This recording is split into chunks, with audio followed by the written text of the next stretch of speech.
To talk more about it is the woman you just saw, Brittany Noel, Yes. therapist and confidence coach. You've been here on the Nightcap. I have. Well, thank you for having me back. Yes. I'm happy to be here. And as you know, people are wanting to date. They're wanting to find their life partners. But you're saying you got to get to know yourself first.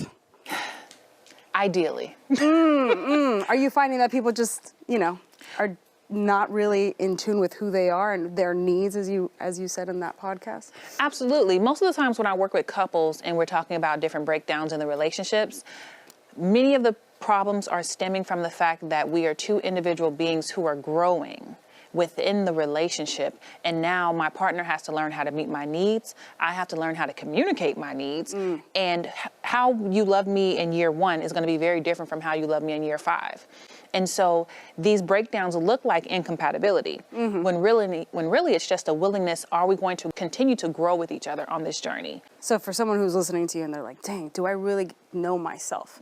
What are the steps that they should be taking to really, do that deep dive and get to know who the hell is Carolina? First and foremost, you always want to analyze your past. Oh, no. I know. Scary. Look at your face. That is so scary. She was like, no, why do we have to go back there? It's the past for a reason, It's for a reason. I know, but guess what? Unresolved issues from your past always show up in your present. And if you haven't made the connection between past situations, hurt, pain, abandonment, trauma, if you haven't made the connection to what happened to me before as to why I make decisions the way that I do today, then you're going to keep repeating that cycle, not knowing why. And then you say things like, well, I'm just like that. I've always been like that. No, you learned how to be like that because your dad abandoned you. Or no, you learned how to be like that because your mother was passive aggressive. So you have to look at my past to understand my present so that I can build my future. Okay, so after you do the inventory of your past and how it's showing up in your present, what else should you do? Behavior modification. So that's the point where we want to say, okay, I understand the cycle. I see the cycle. I now have to replace the unhealthy behavior with the healthy behavior. So if I shut down when I feel triggered, then the new behavior is to open up and be vulnerable. If I lash out when I'm angry, the new behavior is to communicate what I need. If I act a fool because my spouse wants to go out and have a guy's night out, then the new behavior is to ask for reassurance about where we are in the relationship, right? So behavior modification is where I get into actually doing the work, which is the hard part, about saying, I'm no longer going to continue this unhealthy behavior. How can I replace it with something that actually gets me to where I want to be? Behavior modification. That is, obviously it's already hard work looking at your past and deciding. That's a challenge in itself. Yeah. Is there a third? Is there more work, Brittany? Of course. Okay. So, and I will even say that because I think some people stop their journey too soon because they stop at being aware. And they think just because I'm aware of the pattern that I've done the work, and the work isn't done until you can actually create a new result.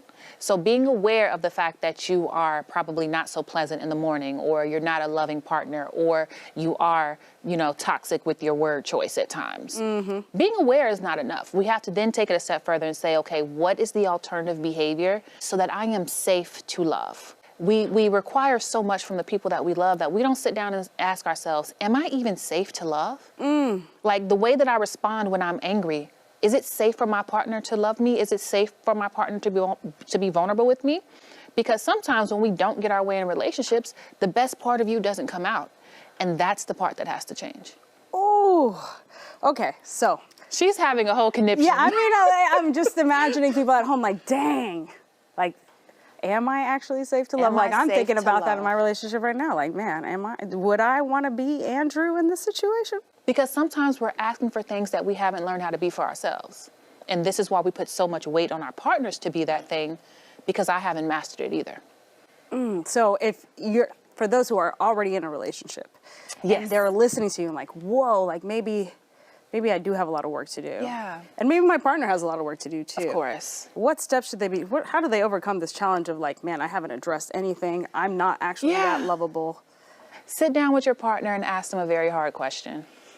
Look at her face. What's the hard question? What's the hard question, Brittany? Hit me. How can I love you better?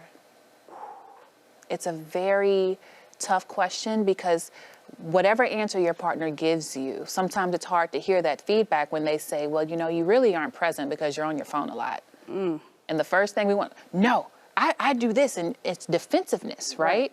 So or you're on your phone too. Right. You're on your phone too. You're out over here. So instead of hearing our partners, we immediately jump on the defense to protect our ego.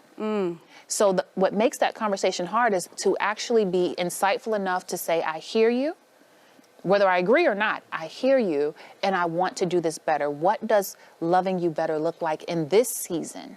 Because how I loved you when we first got together is not always going to work. Right. The seasons change. Season has changed. All right. Well.